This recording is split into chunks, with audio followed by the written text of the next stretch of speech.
आप क्यों सोचते हैं कि आपकी अगली पीढ़ी मजदूरी करे?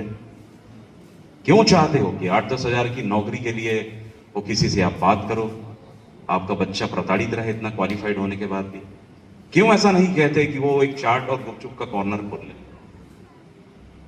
3-4 IITN ऐसे रहे हैं जिन्होंने अहमदाबाद शहर में एक क्वालिफाइड IITN मतलब समझ जाइए कि इंजीनियरिंग का बहुत बड़ा एक डिग्री है, हाईली क्वालिफाइड। 3 इडियट आपने पिक्चर देखी होगी, तो उसमें सभी IITN रहते हैं। पिक्चर से तो सारे इंस्पायर हो ही जाते हैं, लेकिन कई बार उसको उसके गहराई को भी समझने की कोशिश करें। तो कहने का मतलब यह है कि यदि आप डिसाइड करते हैं मालिक होने के बारे में, तो कोई मजाल नहीं है कि आपका हमेशा मजदूर बना के शोषण करता है। जब आप डिसाइड करेंगे कि हम अपने रेट पे काम करेंगे, नहीं तो नहीं करेंगे, तो क्या कर लेंगे लोग? आपको लगता है कि व्यापारी के अंदर इतना गट्स है या दम है या हिम्मत है या औकात है कि वो पसीने और खून को बहा सकता है? नहीं बहा सकता। उसको बाध्य होना पड़ेगा आपको सही कीमत देने के लिए, अन्यथा आप मत करिए ना मजदूरी। अपनी काबिलियत को सेल करिए, अपनी काबिलियत के दम पे आप व्यवसाय को पकड़िए, चाहे छोटा ही स्तर का हो। क्या दिक्कत है? हम अपने बच्चे को क्वालिफाइड बनाना चाहते हैं, मेरिटोरियस बनाना चाहते हैं, और चाहते हैं कि उस कंपनी में वो बाबू बने या क्लर्क बने। आप क्यों ये डिसाइड की नहीं करते कि आप व्यवसाय करो? आपके पास खेत है, आप खेत को उन्नत तरीके से, व्यावसायिक तरीके से खेती करिए। आप छोटे मोटे व्यवसाय को स्टार्टअप करिए। आज अभी स्टार्टअप बहुत ही इजी शब्द है, उसको शॉर्टकट तरीके पे ना जाकर के यदि आज का युवा जो है उस स्टार्टअप को बहुत गहराई से लेगा, तो मैं समझता हूं कि शिक्षा में जो रोजगार नहीं मिलने का फ्रस्ट्रेशन है, और कई बार पंखे में लटक जाना, या फिर सल्फास की गोली खा लेना, या आत्महत्या कर लेना, इन सारी चीजों से आप मुक्त हो सकते हैं।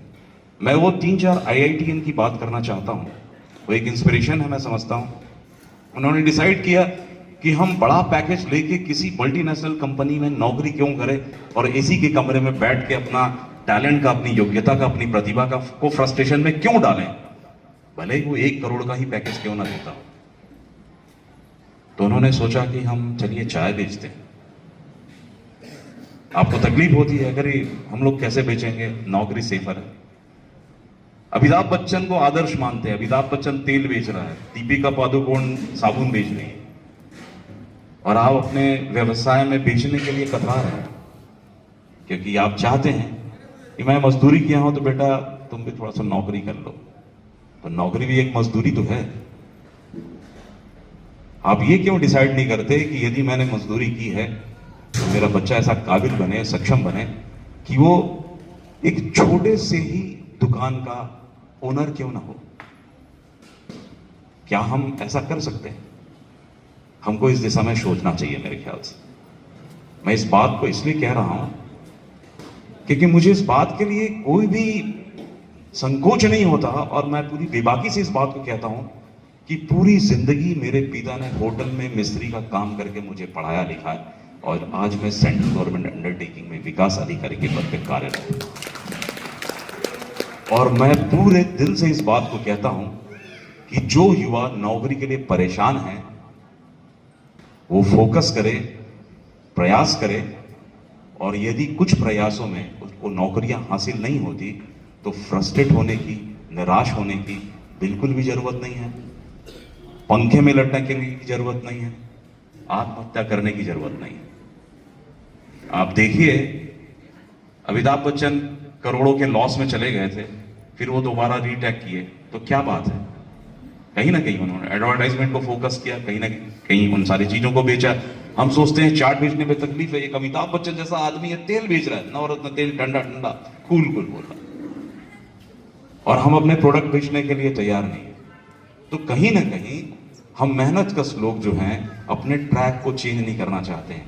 पलायन की बातें हो रही थी, बाहर का आदमी आके यहां पर मालिक बन के काम करता है, और यहां का मजदूर जाता है सूरत, लखनऊ, कानपुर, पुणे। मैं उनसे पूछता हूं तो क्या करते हो?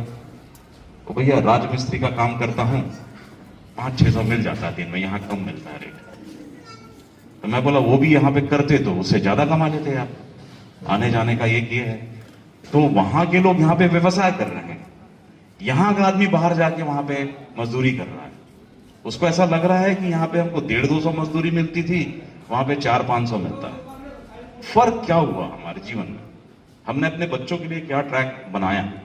तो युवाओं को ये समझने की जरूरत है कि नौकरी के चक्कर में भी आप मत पड़िए, अपने खुद के हुनर को, खुद की काबिलियत को विकसित करिए। आज कई यूट्यूबर्स बन रहे हैं, हम बहुत सारे ऐसे युवा जो मेरे पास काउंसलिंग के लिए आते हैं, जानकारी के लिए आते हैं कि भैया हम ना गांव खेड़े में रहते हैं, तो हमको जानकारी नहीं मिल पाती कि यूपीएससी की सर्विस है, पीएससी की सर्विस है, वैकेंसी समझ में नहीं आता कब निकला ऐसा से।